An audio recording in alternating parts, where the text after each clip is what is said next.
बोलो गुरुदेव भगवान की जय। प्यारे कृष्ण कन्हैया लाल की जय। श्रीमद् भगवद गीता अध्याय 3 कर्मयोग 21वें श्लोक से। यद यद आचरति श्रेष्ठः तत्तत् देवेतरो जनः स यत् प्रमाणं कुरुते लोकस्तद अनुवर्तते। महापुरुष जो आचरण करता है सामान्य व्यक्ति भी उसी का अनुसरण करते हैं। वह अपने अनुसरणीय कार्यों से जो आदर्श प्रस्तुत करते हैं संपूर्ण विश्व उसका अनुसरण करता है। तात्पर्य: सामान्य लोगों को सदैव एक ऐसे नेता की आवश्यकता होती है जो व्यवहारिक आचरण द्वारा जनता को शिक्षा दे सके। यदि नेता स्वयं धूम्रपान करता है तो वह जनता को धूम्रपान बंद करने की शिक्षा नहीं दे सकता। चैतन्य महाप्रभु ने कहा है कि शिक्षा देने के पूर्व शिक्षक को ठीक ठीक आचरण करना चाहिए। जो इस प्रकार शिक्षा देता है वह आचार्य या आदर्श शिक्षक कहलाता है। अतः शिक्षक को चाहिए कि सामान्य जन को शिक्षा देने के लिए स्वयं शास्त्रीय सिद्धांतों का पालन करे। कोई भी शिक्षक प्राचीन प्रामाणिक ग्रंथों के नियमों के विपरीत कोई नियम नहीं बना सकता। मनु संहिता जैसे प्रामाणिक ग्रंथ मानव समाज के लिए अनुसरणीय आदर्श ग्रंथ हैं। अतः नेता का उपदेश ऐसे आदर्श शास्त्रों के नियमों पर आधारित होना चाहिए। जो व्यक्ति अपनी उन्नति चाहता है उसे महान शिक्षकों द्वारा अभ्यास किए जाने वाले आदर्श नियमों का पालन करना चाहिए।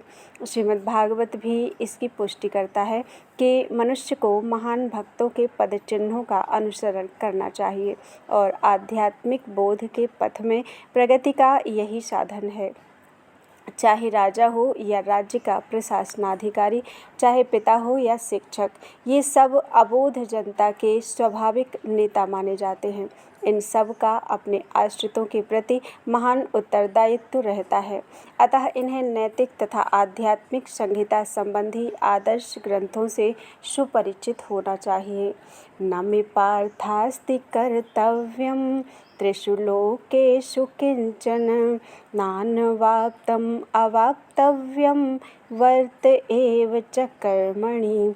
हे प्रथापुत्र, तीनों लोकों में मेरे लिए कोई भी कर्म नियत नहीं है। ना मुझे किसी वस्तु का अभाव है और ना आवश्यकता ही है, तो भी मैं नियत कर्म करने में तत्पर रहता हूँ। वैदिक साहित्य में भगवान का वर्णन इस प्रकार हुआ है: तमीश्वराणां परमं महेश्वरं तं देवतानां परमं च दैवतं पतिं पतीनां परमं परस्ताद्विदां देवं भुवनेशमीड्यं न तस्य कार्यं करणं च विद्यते न तत्समश्चाव्यधिकश्च दृश्यते परास्य शक्तिर्विविधैव श्रूयते स्वाभाविकी ज्ञान बल क्रिया च। परमेश्वर समस्त नियंताओं के नियंता हैं और विभिन्न लोकपालकों में सबसे महान हैं। सभी उनके अधीन हैं। सारे जीवों को परमेश्वर से ही विशिष्ट शक्ति प्राप्त होती है। जीव स्वयं श्रेष्ठ नहीं है, वे सभी देवताओं द्वारा पूज्य हैं और समस्त संचालकों के भी संचालक हैं। अतः वे समस्त भौतिक नेताओं तथा नियंताओं से बढ़कर हैं और सबों द्वारा आराध्य हैं। उनसे बढ़कर कोई नहीं है और वे ही समस्त कारणों के कारण हैं। उनका शारीरिक स्वरूप सामान्य जीव जैसा नहीं होता। उनके शरीर तथा आत्मा में कोई अंतर नहीं है। वे परम हैं। उनकी सारी इंद्रियां दिव्य हैं। उनकी कोई भी इंद्रिय अन्य किसी इंद्रिय का कार्य संपन्न कर सकती है। अतः ना तो कोई उनसे बढ़कर है, ना ही उनके तुल्य है। उनकी शक्तियाँ बहुरूपिणी हैं। फलतः उनके सारे कार्य प्राकृतिक अनुक्रम के अनुसार संपन्न हो जाते हैं। श्वेताश्वतर उपनिषद में कहा गया है, क्योंकि भगवान में प्रत्येक वस्तु ऐश्वर्य से परिपूर्ण रहती है और पूर्ण सत्य से ओतप्रोत रहती है। अतः उनके लिए कोई कर्तव्य करने की आवश्यकता नहीं रहती। जिसे अपने कर्म का फल पाना है उसके लिए कुछ न कुछ कर्म नियत रहता है, परंतु जो तीनों लोकों में कुछ भी प्राप्त करने की इच्छा नहीं रखता उसके लिए निश्चय ही कोई कर्तव्य नहीं रहता। फिर भी क्षत्रियों के नायक के रूप में भगवान कृष्ण कुरुक्षेत्र की युद्धभूमि में कार्यरत हैं, क्योंकि क्षत्रियों का धर्म है कि दीन दुखियों को आश्रय प्रदान करें। यद्यपि वे शास्त्रों के विधि विधानों से सर्वथा ऊपर हैं, फिर भी वे ऐसा कुछ भी नहीं करते जो शास्त्रों के विरुद्ध हो। यदि ह्यहं न वर्तेयं जातु कर्मण्यतन्द्रितः मम वर्त्मानुवर्तन्ते मनुष्याः पार्थ सर्वशः। क्योंकि यदि मैं नियत कर्मों को सावधानी पूर्वक ना करूं, तो हे पार्थ, यह निश्चित है कि सारे मनुष्य मेरे पथ का ही अनुगमन करेंगे। आध्यात्मिक जीवन की उन्नति के लिए एवं सामाजिक शांति में संतुलन बनाए रखने के लिए कुछ परंपरागत कुलाचार हैं जो प्रत्येक सभ्य व्यक्ति के लिए होते हैं।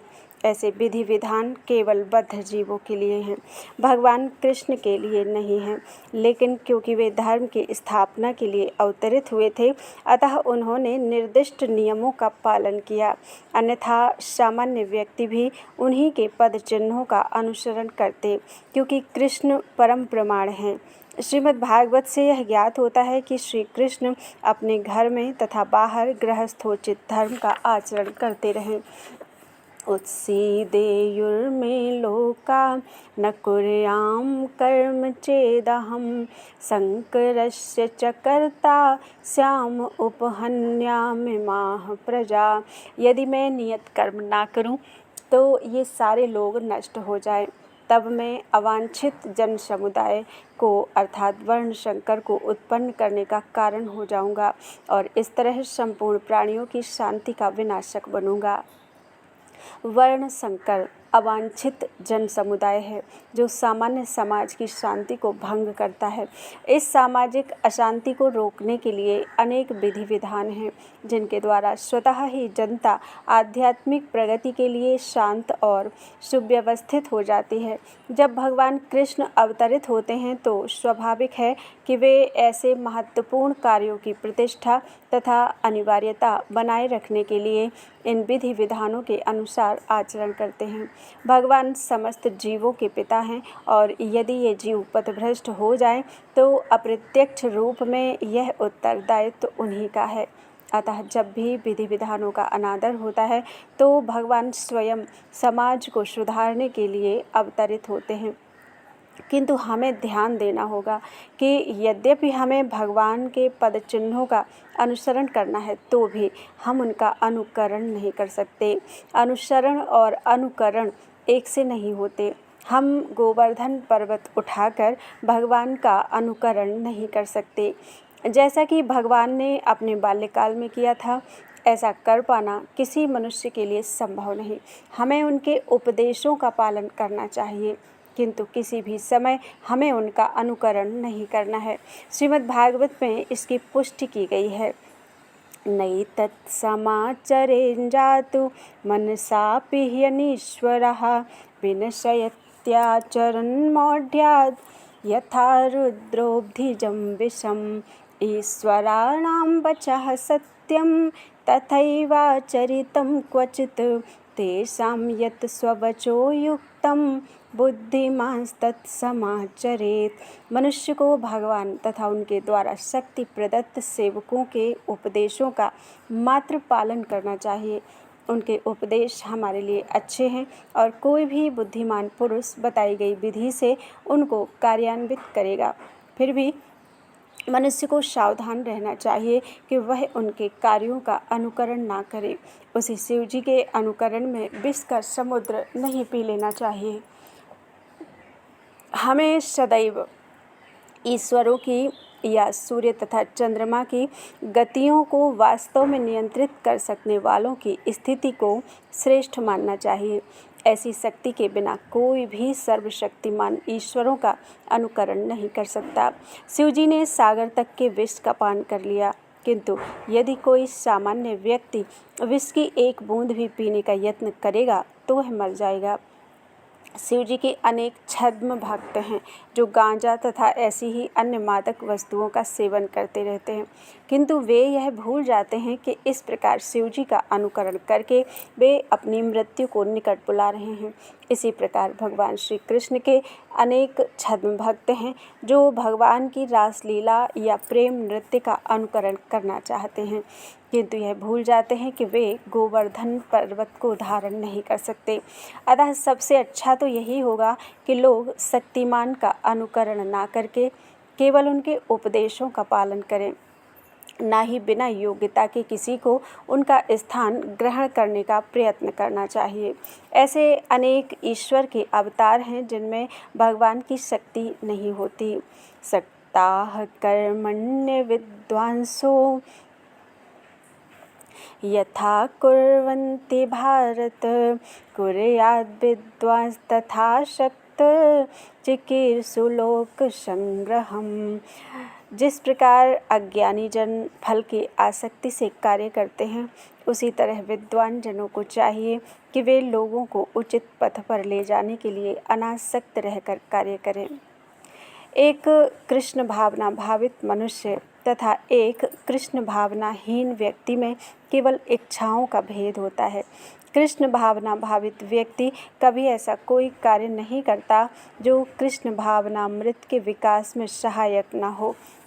यहाँ तक कि वह उस अज्ञानी पुरुष की तरह कर्म कर सकता है जो भौतिक कार्यों में अत्यधिक आसक्त रहता है, किंतु इनमें से एक ऐसे कार्य अपनी इंद्रिय तृप्ति के लिए करता है जबकि दूसरा कृष्ण की तुष्टि के लिए। अतः कृष्ण भावना भावित व्यक्ति को चाहिए कि वह लोगों को यह प्रदर्शित करे कि किस तरह कार्य किया जाता है और किस तरह कर्म फलों को कृष्ण भावनामृत कार्य में नियोजित किया जाता है। न बुद्धि भेदम जनेद ज्ञानम कर्म संगिनां, न बुद्धि भेदम जनेद अज्ञानां कर्म संगिनां। जो सयेत सर्वकर्माणि विद्वान युक्तः समाचरन्। विद्वान व्यक्ति को चाहिए कि वह सकाम कर्मों में आसक्त अज्ञानी पुरुषों को कर्म करने से रोके नहीं, ताकि उनके मन विचलित न हों, अपितु भक्ति भाव से कर्म करते हुए वह उन्हें सभी प्रकार के कार्यों में लगाए, जिससे कृष्ण भावनामृत का क्रमिक विकास हो। वेदैश्च सर्वैरहमेव वेद्यः। यह सिद्धांत वेदैश्च सर्वैरहमेव वेद्यः, यह सिद्धांत संपूर्ण वैदिक अनुष्ठानों की पराकाष्ठा है। सारे अनुष्ठान, सारे यज्ञ कृत्य तथा वेदों में भौतिक कार्यों के लिए जो भी निर्देश हैं, उन सबों समेत सारी वस्तुएं श्री कृष्ण को जानने के निमित्त हैं, जो हमारे जीवन के चरम लक्ष्य हैं।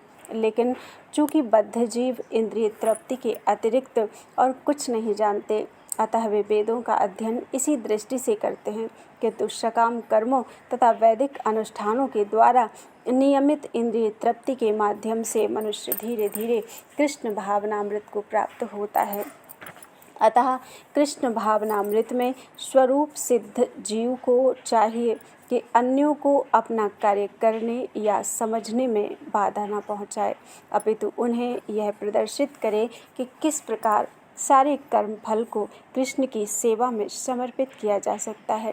कृष्ण भावना भावित विद्वान व्यक्ति इस तरह कार्य कर सकता है कि इंद्रिय तृप्ति के लिए कर्म करने वाले अज्ञानी पुरुष यह सीख लें कि किस तरह कार्य करना चाहिए और आचरण करना चाहिए।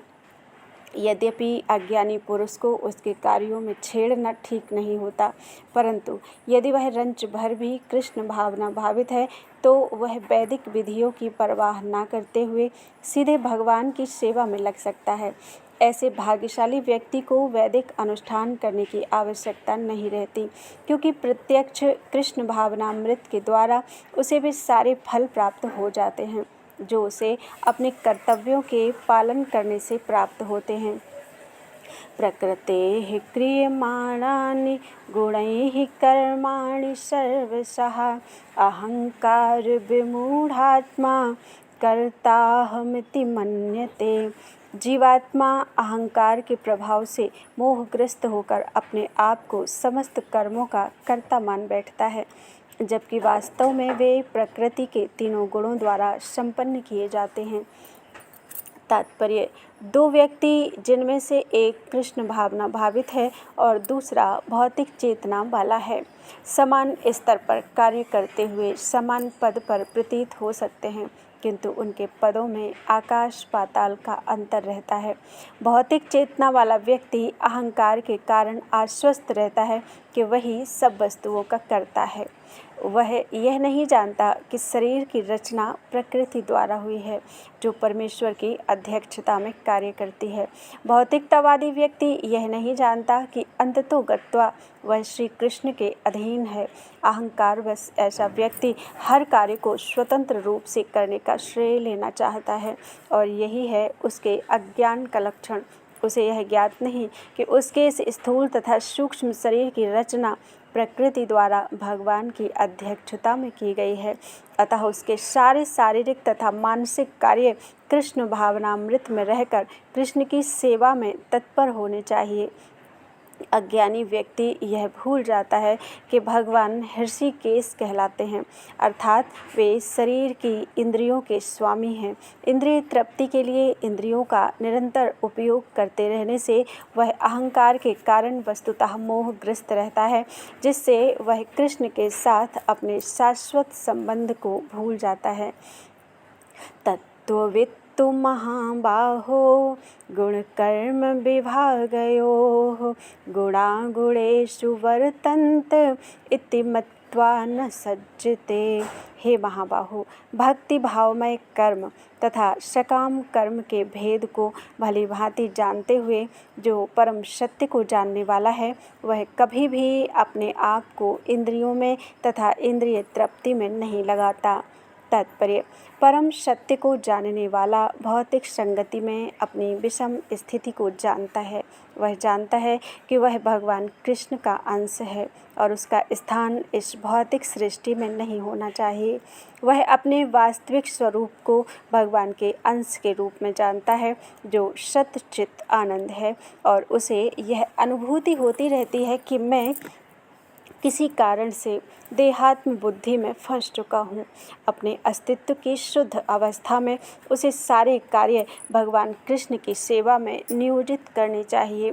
फलतः वह अपने आप को कृष्ण भावनामृत के कार्यों में लगाता है और भौतिक इंद्रियों के कार्यों के प्रति स्वभावतः अनासक्त हो जाता है, क्योंकि ये परिस्थिति जन्य तथा अस्थायी है। वह जानता है कि उसके जीवन की भौतिक दशा भगवान के नियंत्रण में है। फलतः वह सभी प्रकार के भौतिक बंधनों से विचलित नहीं होता, क्योंकि वह इन्हें भगवत कृपा मानता है। श्रीमद् भागवत के अनुसार जो व्यक्ति परम सत्य को ब्रह्म, परमात्मा तथा श्री भगवान इन तीन विभिन्न रूपों में जानता है, वह तत्ववित् कहलाता है, क्योंकि वह परमेश्वर के साथ अपने वास्तविक संबंध को भी जानता है। प्रकृतिर्गुण सम्मूढ़ाः सज्जन्ते गुणकर्मसु तान् कृतस्नविदो मंदान् कृतस्नविन्न विचालयेत्। माया के गुणों से मोहग्रस्त होने पर अज्ञानी पुरुष पूर्णतया भौतिक कार्यों में संलग्न रहकर उनमें आसक्त हो जाते हैं। यद्यपि उनके ये कार्य उनमें ज्ञानाभाव के कारण अधम होते हैं, किंतु ज्ञानी को चाहिए कि उन्हें विचलित ना करे। तात्पर्य, अज्ञानी मनुष्य स्थूल भौतिक चेतना से और भौतिक उपाधियों से पूर्ण रहते हैं।